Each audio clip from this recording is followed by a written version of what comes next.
What's up, daddies? I want to talk to the ladies for a little bit. Just a little bit, if you don't mind. If you do mind, then I don't know what to tell you. Because I'm gonna talk anyway. Yep, that part.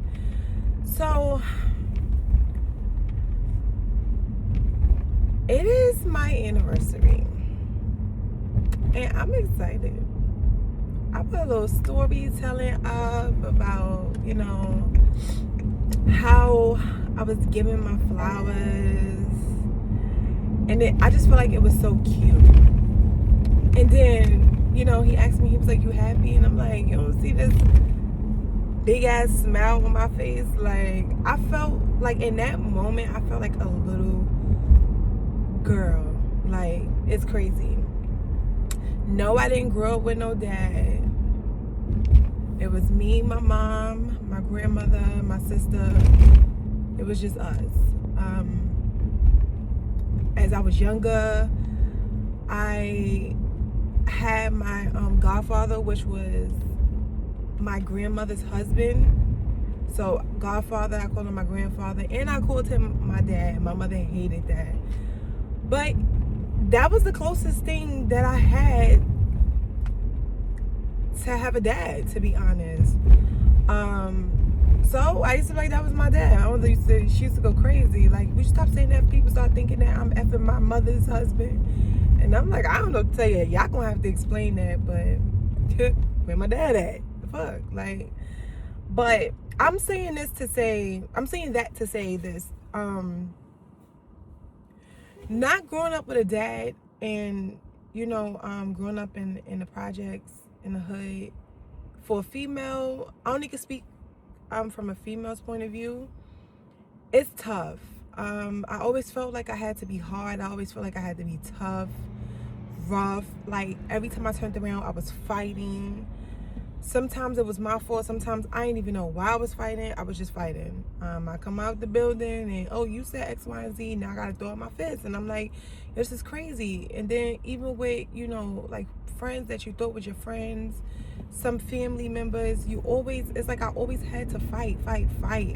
I was just always aggressive. I grew up aggressive.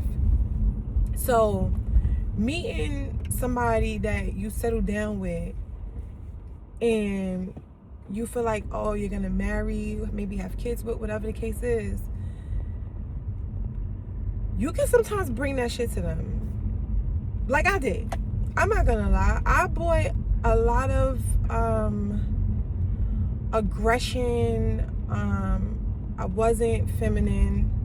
I'm still not feminine. But I try to be feminine with him. I try to be soft to him. And to be honest, I just learned that. I didn't always have that. I just learned that. And it took years, ladies. I mean, this is for the men too, I guess. It took years for me to develop this, and it was like a wake-up call. I'm not gonna lie, listening to Kevin Samuels was definitely one of my wake-up calls, because I started to look myself in the mirror and say, he used to say certain things, and I'm like, damn, yo, that's me. Like, oh my God. While everybody else was thinking about his tone, I was listening. At first, I was like, nah, his tone is a little crazy, right? God bless the dead. But then I started listening past the tone. I said, all right, no, I need the message, because the tone will just keep you negative, in a negative mind state, and keep thinking that you're doing everything the right way. So I said, nope, I'm not going to listen to his tone. I'm going to listen to his message. And when I started listening to his message or messages, then I started to look myself in the mirror, and I'm like, wow, that's me. I have to change. Like, I have, like, we have our ups and downs. Don't get me wrong. Nothing is perfect. But overall, he is a great man. I have to say that. He is a great man. He's a great provider. He takes he takes great care of me. Okay? And I'm not afraid to say that. He takes great care of me. It's things that, yes, he has to improve in, things that I have to improve in. But overall, I think we take care of each other, which is why the bullshit that we was going through it wasn't like, it didn't make us be over, basically, is what I'm saying. That wasn't so be all like that. It wasn't that. It was, we kept grinding, we kept going, we kept going, like no matter what. That was just us. We kept going. So now we at a stage where it's like, honestly, I feel like we are still learning each other, because we met when we was young, and I mean, still young, but it's like now certain things he tolerated or I tolerated, and now we like, nah, we not tolerating that no more. Like, what's up? What we doing? You know, I don't say that. What? No, we're not doing that. And that's on both ends. So now it's like, it's a little fun, right? It's a little fun, but then it's like, it get like, that too? But I'll be like, you know what?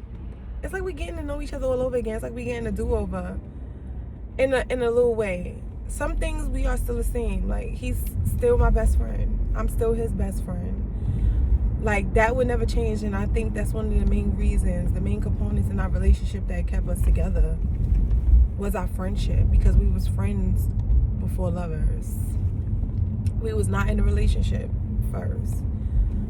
We didn't even like build a sexual relationship first. We built a friendship first, and then it was sexual, and then we was like, I mean, it's nobody else. It's only us. Let's do this. And we made it official. And now today is our anniversary. And I still don't have my father in my life, but I'm learning. I'm learning to be more girly. I'm learning to be more soft with him and not always have to pop up. Like, what you said? Like, that's just too much. He didn't get with a man. He got with a woman. So, I mean, I never really was taught. I saw certain things from my grandmother and my grandfather, my godfather, my father. That was my father, like I said. But I saw certain things from him. I seen how she treated him. I seen how she served him. I seen how she was with him. So the little bit that I did learn, which is why, to be honest, the friendship and the shit that I did learn from my grandmother and her husband is why we're probably still together. And then, of course, we have other stuff going on, but if we don't have a good relationship, a good marriage, whatever, nothing else is going to be good. So you have to fix yourself, and then your relationship, your marriage, whatever it is, your friendships, whatever it is, people, ladies and gentlemen, this is for the ladies and gentlemen, whatever it is, it will be, everything will come together, but you have to fix yourself first. I worked on myself first, and I'm still working on myself, but I worked on myself first, and as I work on myself, it starts to show in any relationship that I build or have. So that was just my message. I just wanted to give y'all that little information. I try to be as transparent as I can, because I have nothing to hide. I mean, overall, you ask anybody that knows me, I am a good person. I have, my faults. I have certain things where you be like, nah, she a good person. Well, I had, because those are the things that I changed. And it's some things I'm still changing, but, she a good person, but it's just, I had, a bit of negativity in me because of how I grew up. And then I just kept saying, I'm not going to keep putting this out there and knowing that it's not right. As you get older, it's no longer your parents' fault. That's another thing I wanted to say. It's no longer your parents' fault. When you hit 18, it's over. And my mother died when I was 15. So I was going through it. But at the end of the day, when I had a kid, and I started realizing like this shit ain't right, you can't be like, you can't keep blaming the system. You can't blame your parents. You gotta blame yourself now. You have to fix yourself. So no more excuses, ladies and gentlemen. No more excuses. Fix yourself. No, it's not the system. It's not the government. It's not your parents. It's not your uncle. It's not your grandfather. It's not nobody but you. If you're over 18, now it's on you to fix it. No more. But I'm excited because it's my anniversary, and I just wanted to give y'all this message. I hope it serves somebody. Even saying it and getting it out serves me. So everybody have a beautiful day. Love you. And it's the Dot That way. And you can dot that. Bye.